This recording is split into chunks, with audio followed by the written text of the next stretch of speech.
जकूटा, जकूटा, भाई जकूटा कहाँ हो तुम? मस्तूर भाई वो तो किचन में बैठा दूध पी रहा है। ओह जकूटा जल्दी आओ। मस्तूर भाई खैरियत तो है? अभी बताता हूँ आंटी। मस्तूर भाई आपने भी बुलाया? जकूटा ये दूध पीने का वक्त नहीं है, दुश्मन से मुकाबला करने का वक्त है। क्या मतलब है आपका? इधर आओ, मेरे सामने बैठो अच्छा और गौर से मेरी बात सुनो।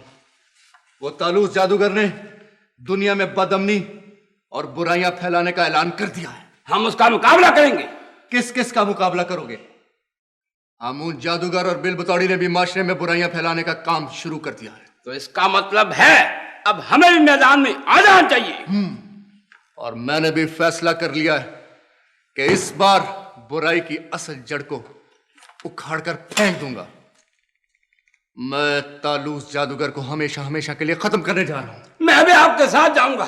नहीं जकूटा, तुम्हें यहां रहकर हामून जादूगर और बिल बतौड़ी का डटकर मुकाबला करना है।